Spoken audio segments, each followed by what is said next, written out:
The sound of metal trays clattering against tables echoed through the mess hall as hundreds of naval recruits grabbed their evening meal. In the corner booth, Senior Chief Petty Officer Maria Santos sat quietly, her weathered hands wrapped around a cup of black coffee that had long gone cold.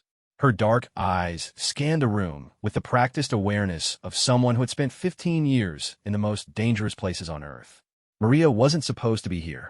According to every doubter, every critic, and every person who had told her that women didn't belong in the SEALs, she should have washed out years ago.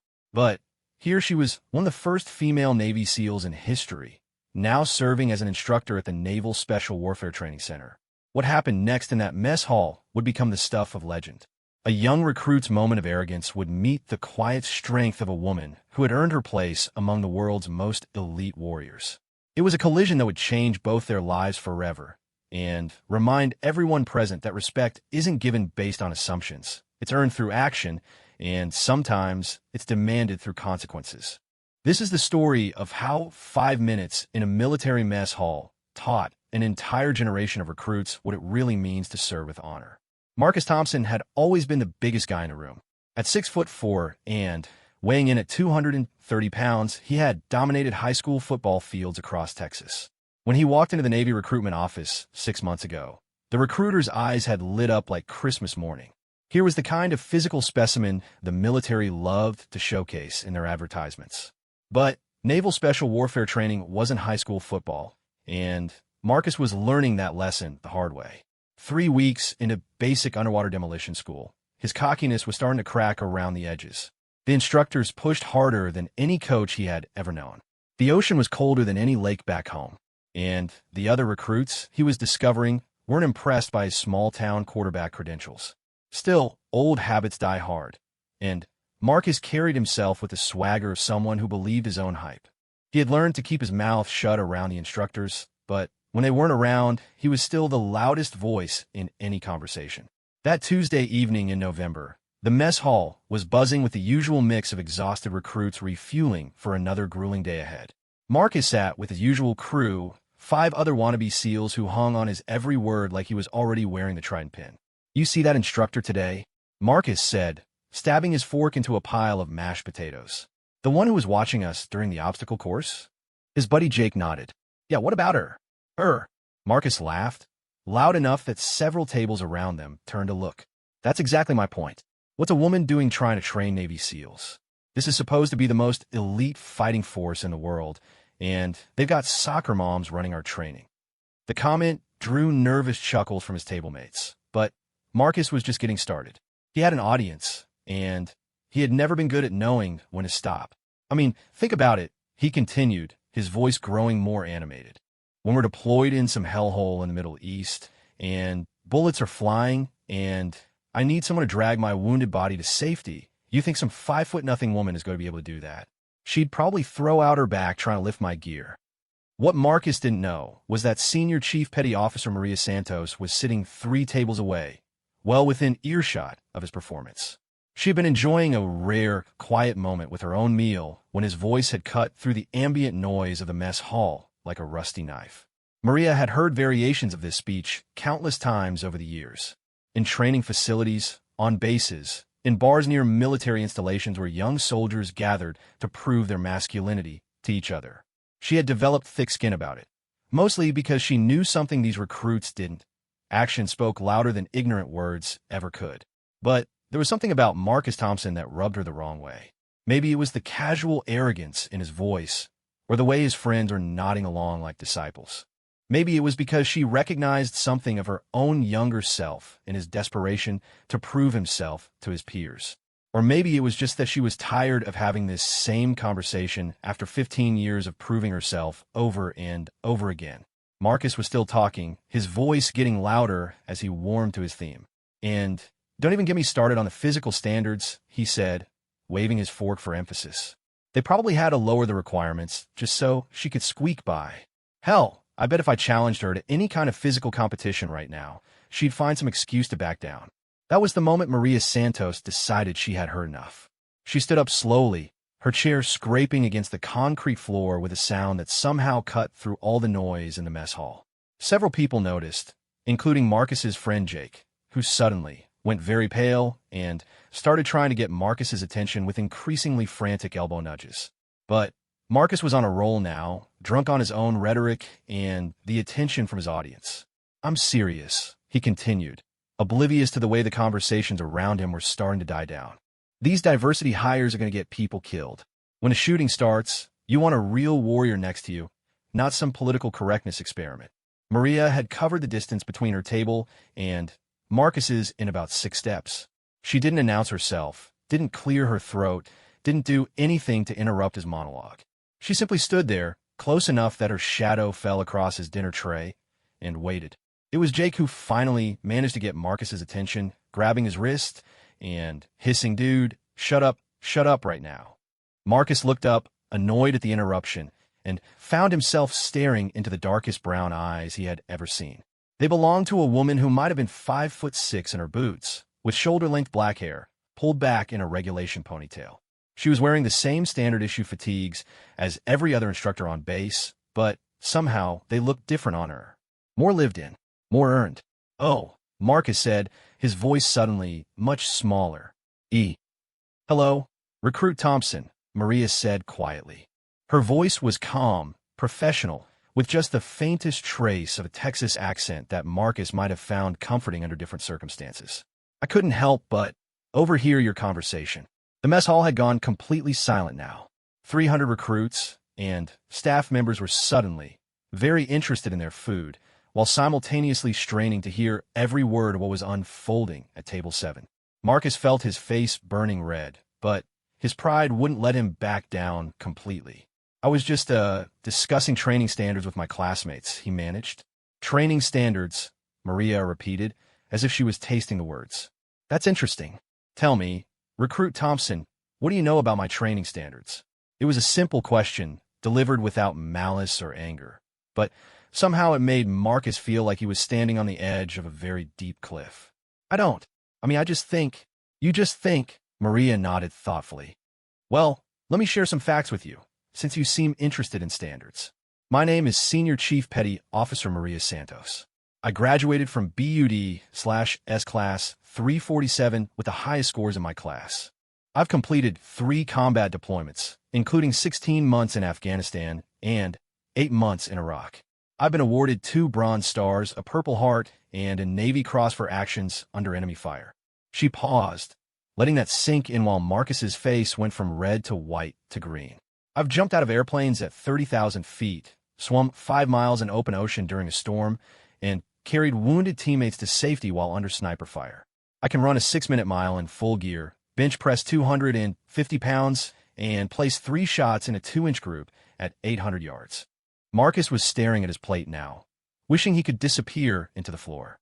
"But you know what the most important qualification I have is, Recruit Thompson," Maria continued, her voice never rising above conversational level.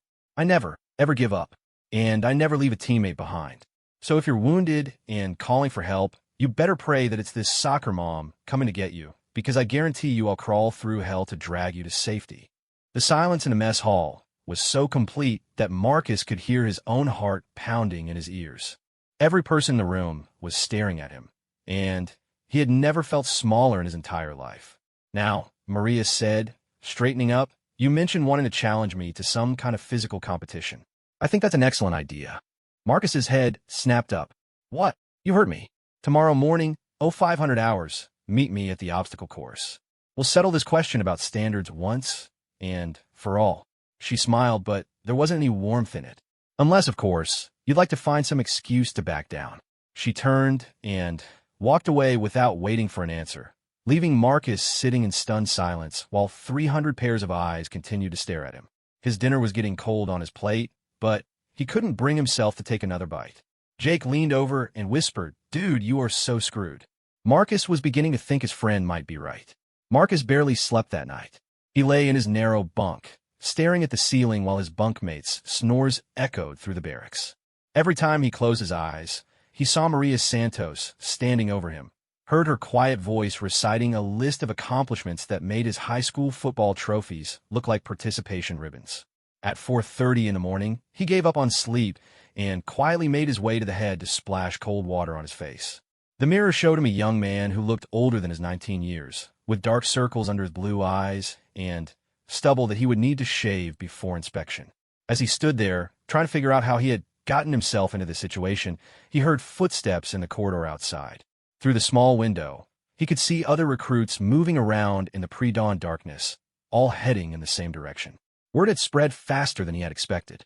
By the time Marcus made it to the obstacle course at 5 minutes before 0500, there were already 30 other recruits gathered in a loose semicircle around the starting line. They were trying to look casual, like they just happened to be taking an early morning walk, but Marcus could see the excitement in their faces. This wasn't just about him anymore. This was entertainment. Senior Chief Santos was already there, stretching methodically near the first obstacle. She was wearing standard PT gear, gray navy shorts, a blue t-shirt, and running shoes that had clearly seen better days. Without her instructor's uniform, she looked even smaller than Marcus remembered from the night before. For a moment, his confidence returned. He had 6 inches and at least 60 pounds on her. He had been a star athlete his entire life. This was going to be about pure physical ability, and he had always been the strongest, fastest guy in any competition. "Recruit Thompson," Maria called out as she finished her stretching routine. "I'm glad you decided to show up. For a minute there, I thought you might have reconsidered." Marcus jogged over, trying to project confidence he didn't entirely feel. "I'm here," he said simply. "Good. Here are the rules." Maria gestured toward the obstacle course that stretched out in front of them like a medieval torture device designed by someone with a very creative imagination. "Full course, time to run. Whoever finishes first wins. If you win, I'll put in a recommendation that you be transferred to a different training group, away from the soccer mom, who clearly doesn't meet your standards." Marcus nodded, thinking that sounded like a reasonable deal. "And if I win," Maria continued, "you'll spend the next month helping me with equipment maintenance, cleaning weapons, and doing whatever tasks I assign you. After regular training hours, of course." That didn't sound quite as appealing, but Marcus was committed now. Besides, how hard could it be to outrun someone who was almost a foot shorter than him? "Deal," he said, extending his hand. Maria shook it with a grip that was surprisingly strong. "Deal. Oh, and Thompson, one more thing." "What's that, Senior Chief?" "When I win," she said with that same cold smile from the night before, "you're going to stand up in front of the entire mess hall and apologize for your comments yesterday. And you're going to explain to everyone exactly what you learned about making assumptions." Marcus felt his stomach drop, but there was no backing out now. Not with 30 of his fellow recruits watching, all of them probably hoping to see the loudmouth from Texas get taken down a peg or two. The obstacle course at the Naval Special Warfare Training Center was not designed for recreational fun. It was a carefully constructed nightmare of physical and mental challenges that had broken thousands of would-be SEALs over the years. 12 obstacles spread over a mile of unforgiving terrain, each one designed to test a different aspect of a warrior's capabilities. First came the rope climb, 30 feet of thick manila rope that had to be conquered using only arms and legs, no feet allowed on the rope itself. Then the wall traverse, where you had to make your way across a 12-foot-high wall using only small handholds, like a horizontal rock climbing challenge suspended above a pit of sand that would cushion your fall, but end your run. After that came the tire run, weaving through 50 truck tires arranged in a zigzag pattern that would challenge balance and agility. The log carry required picking up a 60-pound log and carrying it 100 yards without dropping it. The monkey bars stretched for 40 feet over a water pit that would soak you to the bone if you lost your grip. Halfway through the course was the rope swing, where you had to grab a rope and swing across a 15-foot gap to land on a platform barely wider than your shoulders. Miss the platform, and you were looking at a 20-foot drop in a very cold water. The back half of the course was where things got really interesting. The crawl under was a 50-yard belly crawl through sand and mud under a web of barbed wire set just high enough that you couldn't quite get on your hands and knees. The wall climb was a straight vertical ascent up a wooden wall with only rope for assistance. Near the end came the balance beam, a 4-inch wide beam suspended 8 feet above the ground, followed by the final rope climb, another 30 feet up to ring a bell at the top before rappelling down the other side. The whole course typically took experienced SEALs about 12 minutes to complete. Recruits were lucky to finish in under 20 minutes, assuming they finished at all. As they stood at the starting line, Marcus looked over the course and felt pretty good about his chances. He had always been fast, always been strong. This was just an elaborate version of the obstacle courses he had run during high school football practice. "You ready, Thompson?" Maria asked, bouncing lightly on her toes. "Ready," Marcus replied. Petty Officer Rodriguez had agreed to serve as the starter. He held his stopwatch up and looked at both competitors. "On your mark," he called out. "Get set." Marcus coiled his muscles, preparing to explode off the line like he had done 1,000 times before.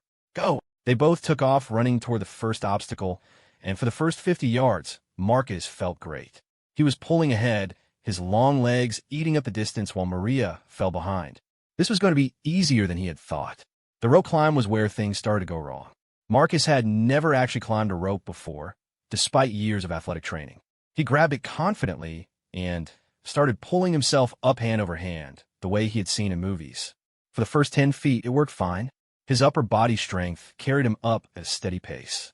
But by the time he hit the 20-foot mark, his arms were screaming. The rope seemed to be getting heavier with each pull, and his grip was starting to slip. He could hear the watching recruits calling out encouragement and advice, but their voices seemed to be coming from very far away. Meanwhile, Maria had started her climb using a completely different technique. Instead of trying to power her way up with pure arm strength, she was using her legs to clamp onto the rope, then sliding her hands up before releasing and reclamping with her legs. It was a rhythm that looked almost effortless, and she was climbing steadily while Marcus struggled above her. By the time Marcus finally reached the top of the rope, gasping and shaking, Maria was already starting her descent. She hit the ground and took off toward the wall traverse while Marcus was still trying to figure out how to get down without falling. The wall traverse was where Marcus learned his second lesson of the morning. Upper body strength wasn't everything. The handholds were small and awkwardly spaced, requiring not just strength but technique, balance, and endurance. Marcus approached it like a gorilla, trying to muscle his way across, while Maria moved with the fluid precision of someone who had done this thousands of times. Halfway across, Marcus's grip failed. He dropped 15 feet into the sand pit below, landing hard on his back while the watching recruits winced in sympathy. By the time he picked himself up and climbed back to try again, Maria was already at the tire run, weaving through the obstacles with a dancer's grace. The rest of the course was an exercise in humiliation for Marcus. Every obstacle revealed another gap between his raw physical ability and Maria's years of training and experience. The monkey bars, which should have favored his longer reach, became an ordeal when his grip strength gave out from the earlier rope climb. The rope swing, which required precise timing and technique, took him 4 tries while Maria had sailed across on her first attempt. By the time they reached the crawl under, Marcus was covered in mud, soaking wet, and nursing a dozen small cuts and bruises. His lungs were burning, his muscles were cramping, and his pride was in tatters. Maria, meanwhile, looked like she was out for a morning jog. She was dirty and wet too, but she was breathing normally and moving with the same steady rhythm she had maintained from the beginning. The final rope climb was the last nail in the coffin. Marcus's arms had nothing left to give. He made about 10 feet up before his grip failed completely, and he slid down the rope so fast that it burned his palms raw. Maria finished the course in 14 minutes and 37 seconds, which would have been respectable for any SEAL, let alone someone who was supposedly not qualified to be there. Marcus finally completed it 28 minutes later, helped up the final rope climb by 2 instructors who had taken pity on him. As he sat in the sand at the finish line, gasping like a fish out of water, Maria walked over and extended her hand to help him up. "Good effort, Thompson," she said, and for the first time, her voice sounded genuinely kind instead of coldly professional. "You've got the strength and the heart. You just need to learn some technique." Marcus took her hand and let her pull him to his feet. Around them, the watching recruits were starting to disperse, the show over. Most of them were looking at him with something that might have been respect, which surprised him. "Senior Chief," he said quietly, "I think I owe you that apology." Maria nodded. "Yes, you do. But not just to me, Thompson. You owe it to every woman who's ever served, every person who's ever been told they don't belong somewhere because of what they look like instead of what they can do." As they walked back toward the barracks, Marcus realized that this morning had taught him something his football coaches had never mentioned. Being the biggest and strongest person in the room didn't mean anything if you didn't know how to use those gifts. And sometimes the most important strength was the kind that couldn't be measured with weights and stopwatches. The next few days passed in a blur of humiliation and learning from Marcus Thompson. True to their agreement, he reported to Senior Chief Santos after regular training hours to begin his month of additional duties. He had expected her to assign him the worst possible tasks as punishment, but what happened instead caught him completely off guard. On the first evening, Maria handed him a clipboard with a detailed inventory list and led him to the weapons storage facility. "We're going to clean and inspect every rifle in this armory," she said matter-of-factly. "Each one needs to be completely disassembled, cleaned, and reassembled. I'll show you the proper procedure." Marcus had been expecting some kind of verbal beating, maybe a lecture about respect and equality. Instead, Maria simply began demonstrating the meticulous process of weapon maintenance with the same professional demeanor she showed in regular training. "The thing about weapons," she said as she field-stripped an M4 carbine with movements so practiced they looked automatic, "is that they don't care who's holding them. They don't care if you're male or female, black or white, tall or short. They only care whether you know what you're doing."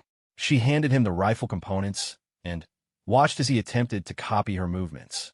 His hands were clumsy at first, unfamiliar with the precise motions required to properly clean each part.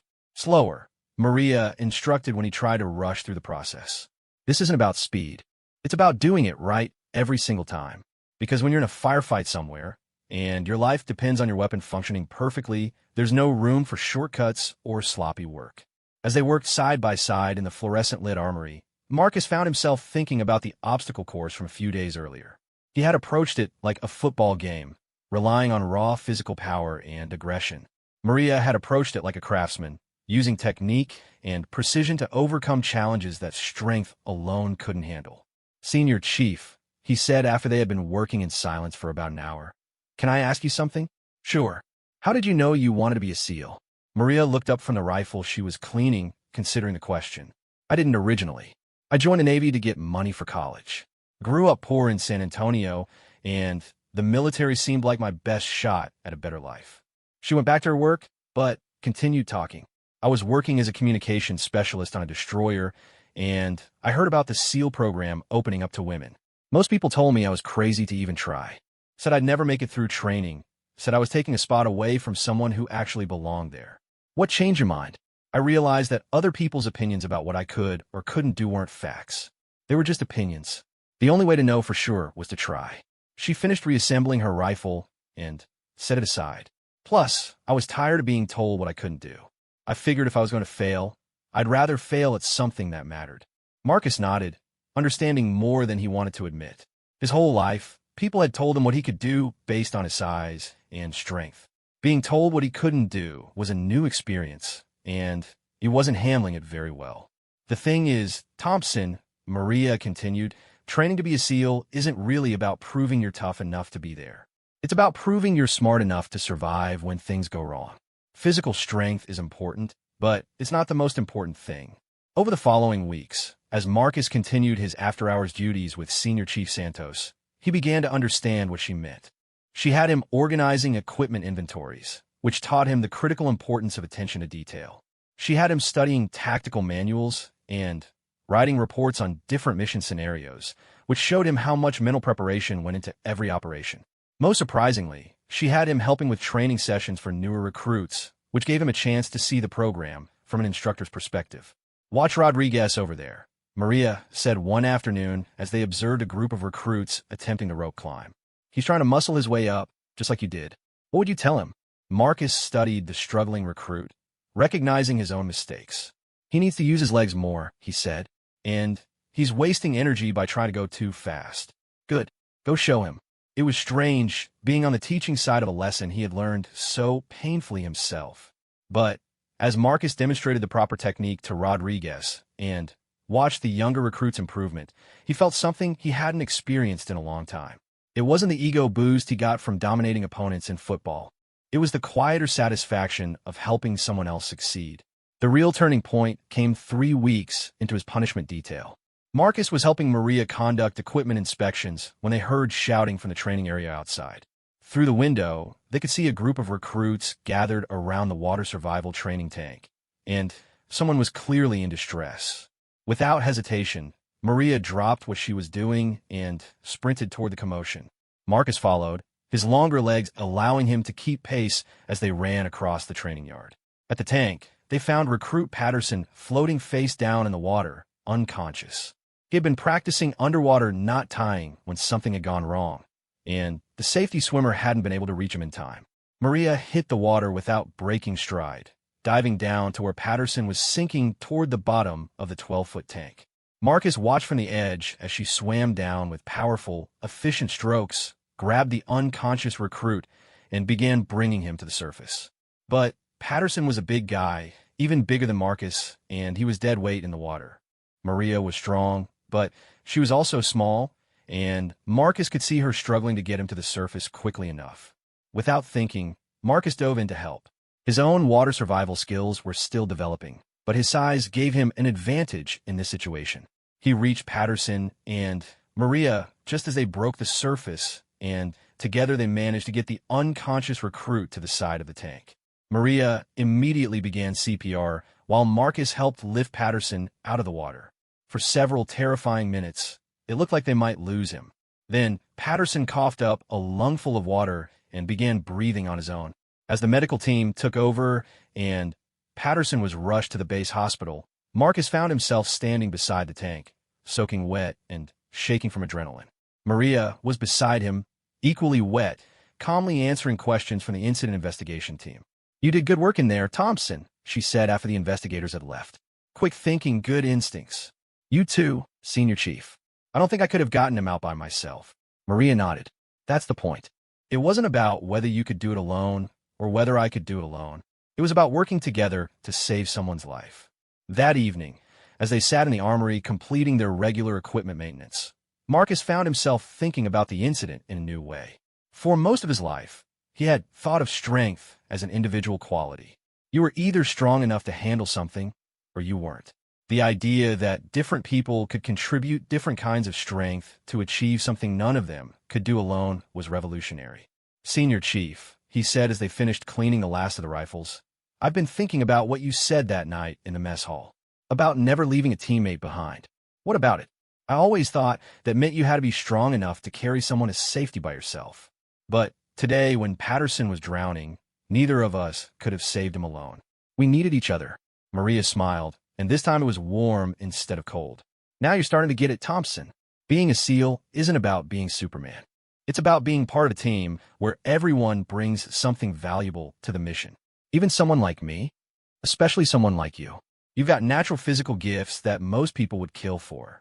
But more importantly, you're starting to learn how to think before you act. That combination could make you a hell of a warrior if you keep working at it." As Marcus walked back to the barracks that night, he realized that Senior Chief Santos had been teaching him something much more valuable than weapon maintenance and equipment inspection. She had been teaching him what it meant to be part of something bigger than himself. The month of punishment duty was almost over, but Marcus found himself hoping that the lessons would continue. For the first time since arriving at training, he felt like he was starting to understand what it really meant to earn the right to be called a Navy SEAL. The kid from Texas who had walked into that mess hall a month ago had been full of arrogance and assumptions. The person walking back to the barracks tonight was starting to understand the difference between confidence and cockiness, between strength and toughness, between being a star athlete and being a warrior. Tomorrow, he would stand up in front of the entire mess hall and deliver the apology he owed. But tonight, he was beginning to understand that the apology was the least important part of what he had learned. The real lesson was just beginning. The mess hall had never felt so enormous. Marcus stood at the front of the room, looking out at 300 faces that ranged from curious to hostile to sympathetic. Some of the recruits remembered his loud pronouncements from a month ago. Others had heard the story secondhand. All of them knew why he was standing there. Senior Chief Santos sat at her usual table in the corner, watching with the same calm expression she wore during training exercises. She had told him that morning that she wouldn't coach him on what to say. The words had to be his own, she explained, or they wouldn't mean anything. Marcus cleared his throat and began to speak. "A month ago, I stood up in the same mess hall and said some things that I'm not proud of. I made assumptions about Senior Chief Santos based on her gender, and I suggested that she wasn't qualified to train Navy SEALs because she was a woman. His voice carried clearly through the silent room. He had practiced this speech a dozen times, but actually delivering it was harder than he had expected. I was wrong. Not just wrong about Senior Chief Santos specifically, but wrong about the whole way I was thinking about what makes someone qualified to be here. He paused, looking around the room at faces that were mostly paying attention now. Some of the older recruits were nodding slightly, recognizing something in his words. Over the past month, Senior Chief Santos has taught me more about being a warrior than I learned in 4 years of high school sports. She taught me that strength isn't just about how much weight you can lift or how fast you can run. It's about how you handle yourself when things get difficult. It's about how you treat your teammates. It's about how you keep going when everything inside you wants to quit. Marcus thought about Patterson in the water, about the moment when he and Maria had worked together to save someone's life. That memory gave him the courage to continue. Senior Chief Santos has been deployed in combat 3 times. She saved lives under enemy fire. She's earned decorations for valor that most of us will never even see, let alone receive. And she did all of that while dealing with people like me, people who questioned whether she belonged there based on nothing more than ignorant assumptions. The room was completely quiet now. Even the kitchen staff had stopped moving around to listen. I challenged her to a physical competition because I thought that would prove my point. Instead, it proved hers. She didn't just beat me in that obstacle course. She showed me what 15 years of training and experience look like. She showed me the difference between raw talent and developed skill. Marcus looked directly at Maria as he delivered his next words. Senior Chief Santos, I apologize for my comments. I apologize for disrespecting your service and your sacrifice. And I apologize for being the kind of person who had to learn respect the hard way instead of showing it from the beginning. He turned back to address the rest of the room. But I want to apologize to everyone else here too, because my attitude wasn't just insulting to Senior Chief Santos. It was insulting to every woman who has ever served in the military. It was insulting to the idea that we're all here to become better warriors, regardless of where we started from. Marcus felt his voice getting stronger as he found his rhythm. The truth is, I came here thinking I already knew what a warrior looked like. I thought it looked like me. Big, strong, aggressive. I thought that was enough. But over the past month, I've learned that the most important qualities of a warrior can't be measured with a stopwatch or a weight scale. He thought about the hours he had spent learning proper weapon maintenance, about the attention to detail that could mean the difference between life and death in combat. A warrior is someone who prepares meticulously for every mission, even the boring ones. A warrior is someone who takes care of their teammates and their equipment. A warrior is someone who doesn't give up when the situation gets difficult. Marcus looked around the room one more time, making eye contact with as many people as he could. Most importantly, a warrior is someone who earns respect through their actions, not their assumptions. Senior Chief Santos has earned that respect 100 times over. I'm just starting to learn how to earn it myself. He stepped back from the front of the room and headed toward his usual table. As he walked, something unexpected happened. A few people started clapping. Not a lot, and not loudly, but enough that Marcus could hear it. By the time he sat down, maybe a quarter of the room was applauding. It wasn't the kind of recognition he was used to from football games, where the crowd cheered because he had dominated an opponent. This felt different, quieter, but somehow more meaningful. After dinner, Marcus was walking back toward the barracks when Senior Chief Santos caught up with him. That was a good speech, Thompson, she said. Thank you, Senior Chief. I meant every word of it. I know you did. That's why it worked. She fell in a step beside him as they walked across the darkened training yard. Your month of extra duties is officially over as of tonight. Marcus nodded, though part of him felt disappointed. The work had been challenging, but he had learned more in those 4 weeks than in his previous 3 months of training. Senior Chief, he said, would it be possible to continue working with you? I know I don't have to anymore, but I feel like I'm just starting to understand some of this stuff. Maria looked at him with surprise. Most recruits can't wait to get away from extra duties. I'm not most recruits, I guess. She smiled. No, you're not. Tell you what, Thompson, if you can make it through the next phase of training without any major screw-ups, we'll talk about you helping with some advanced instruction. I think you might have potential as a teacher yourself. Really? Really? You made some serious mistakes, but you learned from them. That's more than a lot of people manage to do. As they reached the barracks, Marcus turned to face his instructor. Senior Chief, can I ask you one more question? Shoot. While I was giving that speech tonight, were you worried I was going to mess it up somehow? Maria laughed, the first time he had heard her do that. Thompson, I stopped worrying about you the day you jumped in that tank to help save Patterson. That was when I knew you were going to be okay. Why? Because you didn't think about it first. You just saw someone in trouble and tried to help. That's the kind of instinct you can't teach someone. Either you have it or you don't. She started to walk away, then turned back. By the way, Thompson, tomorrow morning we start advanced maritime operations. Hope you're ready to spend a lot of time underwater. Marcus groaned, but he was smiling as she walked away. Over the next several months, Marcus threw himself into training with a new kind of intensity. It wasn't the desperate, ego-driven effort he had shown when he first arrived. Instead, it was the focused determination of someone who understood what he was working toward. The lessons Senior Chief Santos had taught him extended far beyond equipment maintenance and proper procedures. She had taught him to see his teammates as individuals with their own strengths and weaknesses, rather than as competitors to be defeated. She had taught him that asking for help wasn't a sign of weakness, but a sign of intelligence. Most importantly, she had taught him that the hardest battles were often the ones you fought with yourself. When recruit Rodriguez struggled with the rope climb, Marcus was the first to volunteer to help him practice. When Patterson returned from the hospital and was nervous about water training, Marcus spent extra hours with him working through proper safety procedures. When a new group of female recruits arrived and faced some of the same skepticism that Senior Chief Santos had dealt with for years, Marcus made sure they were welcomed and supported. It wasn't that he had become a completely different person. He was still competitive, still driven to excel. But now those qualities were directed toward making the entire team stronger, rather than just making himself look good. 3 months after his public apology, Marcus was selected as one of only 5 recruits from his class to help with instruction for incoming trainees. It was an honor that he never would have believed possible during his first week at the base. On his first day as an assistant instructor, Senior Chief Santos pulled him aside. "Remember, Thompson," she said, "the recruits you're working with now are going to make the same kinds of mistakes you made when you got here. Some of them will be arrogant. Some of them will think they already know everything. Some of them will question whether people who don't look like them belong here." Marcus nodded. "How do you want me to handle that?" "The same way I handled it with you. Give them a chance to learn from their mistakes. But don't let them get away with disrespecting their teammates." As Marcus walked toward the training area to meet his first group of new recruits, he thought about the journey that had brought him to this point. 6 months ago, he had been a cocky teenager who thought physical strength was the only kind of strength that mattered. Now he was beginning to understand what it meant to be a leader.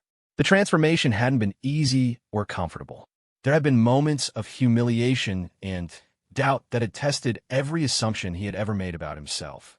But those moments had taught him something that no football victory ever could: the difference between being tough and being strong. Tomorrow would bring new challenges, new opportunities to prove himself worthy of the trust that Senior Chief Santos had placed in him. But tonight, as Marcus reviewed his lesson plans and prepared for his new responsibilities, he felt something he had never experienced before. He felt ready. 2 years later, Lieutenant Junior Grade Marcus Thompson stood on the deck of a guided missile destroyer somewhere in the Arabian Sea, watching the sun rise over waters that looked like molten gold. He was no longer the cocky recruit who had made a fool of himself in a Navy mess hall. The trident pin on his uniform had been earned through 26 months of the most demanding training in the world, followed by his first combat deployment. But more importantly, he was no longer the person who measured worth by physical dominance or made assumptions based on appearances. His phone buzzed with a message from Senior Chief Santos, who was now stationed at the Special Warfare School in Virginia. She had been promoted and was running advanced tactical training for experienced SEALs. Her message was brief, as always. "Saw the mission report from last week. Outstanding work. Stay safe." The mission she was referring to had been Marcus's first real test as a team leader. Intelligence had indicated that American hostages were being held in a compound near the Syrian border, and his unit had been tasked with extraction. It was the kind of operation that required not just physical courage, but careful planning, precise execution, and absolute trust among team members. The team Marcus led was as diverse as the Navy allowed. His second-in-command was Petty Officer First Class Sarah Chun, a communications specialist who had graduated at the top of her class from the same SEAL training that had nearly broken Marcus. His demolitions expert was Petty Officer Second Class James Washington, a quiet former college professor who could calculate explosive charges with mathematical precision. The team sniper was Petty Officer 3rd Class Maria Gonzalez, who could put a bullet through a dime at 800 yards. Marcus had learned not to see them as tokens or diversity hires or any of the other dismissive categories his younger self might have used. He saw them as teammates whose skills complemented his own, whose perspectives made the team stronger, whose lives he would trust with his own without hesitation. The hostage extraction had gone almost perfectly. Chin's technical skills had allowed them to bypass the compound's security systems without triggering alarms. Washington's precisely placed charges had opened exactly the right holes in exactly the right walls. Gonzalez had eliminated 2 sentries from positions that would have been impossible for anyone else on the team to reach. And Marcus had done what he was trained to do. He had led them through the chaos, made split-second decisions under pressure, and brought everyone home alive, including 3 American civilians who had been held prisoner for 8 months. The mission report that Senior Chief Santos had read didn't capture the full story, of course. It didn't mention the moment when Marcus had to choose between taking a safer route that might have left one hostage behind, or a riskier path that gave him a chance to save everyone. It didn't describe the weight of responsibility he felt when Sean was briefly pinned down by enemy fire, or the pride he felt when Gonzalez's perfect shot had cleared the way for their escape. Most importantly, it didn't capture the realization Marcus had during the firefight, that the person who had saved his life wasn't the biggest or strongest member of his team. It was Chun, all 5'4" of her, who had spotted the sniper targeting Marcus and eliminated the threat with her sidearm while simultaneously coordinating their extraction via radio. After the mission debriefing, Marcus had found himself thinking about that night in the mess hall 2 years ago and the lesson Senior Chief Santos had tried to teach him about strength and teamwork. At the time, he thought he understood what she meant. Now, he realized he had only begun to scratch the surface. The next morning, Marcus received orders that surprised him. He was being reassigned to the Naval Special Warfare Training Center, where he would serve as an instructor for incoming SEAL candidates. It was an unusual assignment for someone his age and rank, but his commanding officer explained that his combination of recent combat experience and teaching aptitude made him ideal for the position. 3 weeks later, Marcus found himself back where his transformation had begun, walking through the same mess hall where he had made his ignorant comments about women in combat. The irony wasn't lost on him. His first day as an instructor, he was assigned to work with a new group of SEAL candidates who had just begun the selection process. As he reviewed their files, he noticed several familiar patterns. There was the former college football player who thought his athletic background made him automatically qualified. There was the guy from a military family who assumed his connections would smooth his path. There was the quiet intellectual who worried that he wasn't physically tough enough. And there was the recruit who reminded Marcus most of his younger self. David Mitchell, 6'3", 240 pounds, former Marine who had transferred to the Navy specifically to join the SEALs. His file indicated that he had already made several comments questioning the qualifications of female instructors. Marcus decided to let Mitchell learn the same way he had. The first week of training, Marcus assigned the recruits to various practical exercises while he observed and evaluated. He watched Mitchell dominate the purely physical challenges while struggling with the technical and mental components. He saw the way Mitchell dismissed advice from smaller teammates, the way he approached problems with brute force when finesse was required. On Friday afternoon, Marcus announced that the recruits would be participating in a special exercise. "There's an instructor here who's going to demonstrate some advanced techniques," he told the assembled group. "I want you to pay close attention because you'll be tested on this material next week." Senior Chief Santos walked into the training area wearing standard PT gear and carrying a clipboard. She looked exactly the same as she had 2 years earlier, except for a few new lines around her eyes and a small scar on her left forearm that Marcus hadn't seen before. "Good afternoon, recruits," she said in the same calm, professional voice that Marcus remembered so well. "Today we're going to work on close-quarters combat techniques. I'll need a volunteer to help with the demonstration." Mitchell's hand shot up immediately. "I'll volunteer, ma'am." Marcus almost smiled. This was going to be educational. "Excellent. What's your name, recruit?" "Meet Gil, Mom." "David Mitchell." "Thank you, recruit Mitchell. For this exercise, I want you to try to take me down using any technique you think is appropriate. The goal is to pin me to the ground for 3 seconds." Mitchell looked confused. "Ma'am, are you sure? I mean, I don't want to hurt you." "I appreciate your concern, recruit Mitchell, but I think I can handle myself. Just give me your best effort." Mitchell approached the exercise the same way Marcus would have 2 years earlier. He relied on his size advantage, trying to use brute strength to overpower someone who was clearly smaller and lighter than him. For about 10 seconds, it looked like it might work. Then, Senior Chief Santos demonstrated why she had survived 3 combat deployments and earned the respect of every SEAL who had ever worked with her.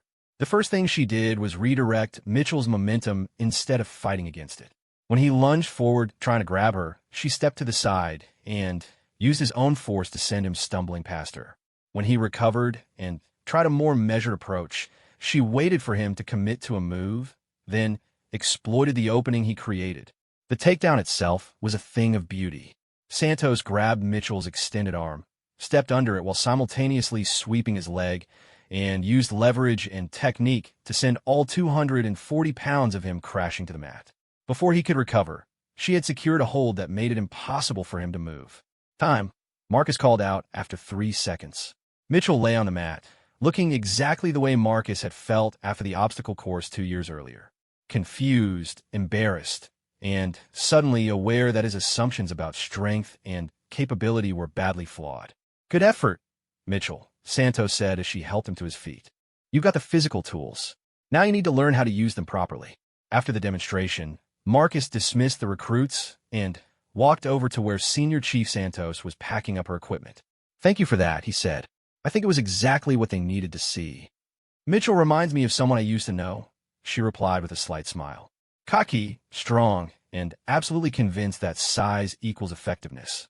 "Yeah, well, that someone learned a lot from working with you." "He did, and now he gets to pass those lessons on to the next generation." She shouldered her gear bag and headed toward the door. "By the way, Thompson, how do you think you'll handle it when Mitchell comes to you later tonight asking for extra training?" Marcus looked surprised. "You think he will?" "I know he will. The question is whether you'll give him the same chance to learn that I gave you." That evening, just as Senior Chief Santos had predicted, Mitchell knocked on Marcus's office door. The recruit looked humbled but determined. "Sir, I was wondering if I could ask you about what happened today," he began. "What about it? I don't understand how she did that. I mean, I'm twice her size, and she made it look easy." Marcus leaned back in his chair, remembering his own confusion after the obstacle course. "Recruit Mitchell, let me ask you a question. What do you think makes someone qualified to be a Navy SEAL?" It was the same question Senior Chief Santos had asked him in different words 2 years ago. And, just like his younger self, Mitchell's answer revealed everything about how he thought about the world. "Physical strength, sir. Mental toughness. The ability to handle pressure. Those are all important," Marcus agreed. "But they're not the most important things. The most important thing is the ability to work as part of a team, to use whatever skills you have in service of a mission bigger than yourself." He gestured toward the chair across from his desk. "Sit down, Mitchell. Let me tell you a story about a recruit who thought he knew everything about what it meant to be a warrior, and the instructor who taught him how wrong he was." As Marcus began to tell the story of his own transformation, he realized that Senior Chief Santos had been preparing him for this moment from the very beginning. She hadn't just been teaching him technical skills or physical techniques. She had been teaching him how to teach others how to pass on the lessons that had been so hard-won. The conversation with Mitchell lasted for 2 hours. By the end of it, the recruit was asking thoughtful questions about teamwork and leadership rather than focusing solely on individual performance. Marcus assigned him to extra study sessions and practical exercises, just as Santos had done for him. Over the following months, Marcus watched Mitchell's transformation with the same satisfaction that Santos must have felt watching his own growth. The arrogant recruit gradually became a thoughtful teammate, someone who supported his classmates instead of competing with them. When Mitchell's class graduated from SEAL training 8 months later, Marcus felt a pride that was different from anything he had experienced as a student or even as a team leader in combat. This was the pride of knowing that he had helped create warriors who would be worthy of the trident they wore. At the graduation ceremony, Senior Chief Santos approached Marcus as they watched the new SEALs receive their pins. "How does it feel?" she asked. "Different than I expected," Marcus replied. "Better. That's because you're not just teaching them how to be SEALs. You're teaching them how to be the kind of people who deserve to be SEALs." Marcus nodded, understanding for the first time the full scope of what Santos had been trying to teach him 2 years earlier. It wasn't just about respect or equality or overcoming prejudice, though those things were important. It was about understanding that strength comes in many forms, that the mission is always bigger than any individual, and that the greatest warriors are those who lift up their teammates instead of tearing them down. As the ceremony concluded and the new graduates celebrated with their families, Marcus reflected on the journey that had brought him to this point. A moment of arrogance and ignorance in a mess hall had nearly ended his military career before it began. Instead, it had become the foundation of everything he had accomplished since. He pulled out his phone and sent a message to Senior Chief Santos. "Thank you for not giving up on a stupid recruit who thought he knew everything." Her reply came back within minutes. "Thank you for proving me right about second chances. Now stop being sentimental and get back to work." The next class of recruits arrives Monday, and I guarantee you at least 3 of them think they already know everything. Marcus smiled as he put his phone away. Some lessons, apparently, had to be learned fresh by every generation. But that was okay. He was ready to teach them. After all, he had learned from the best.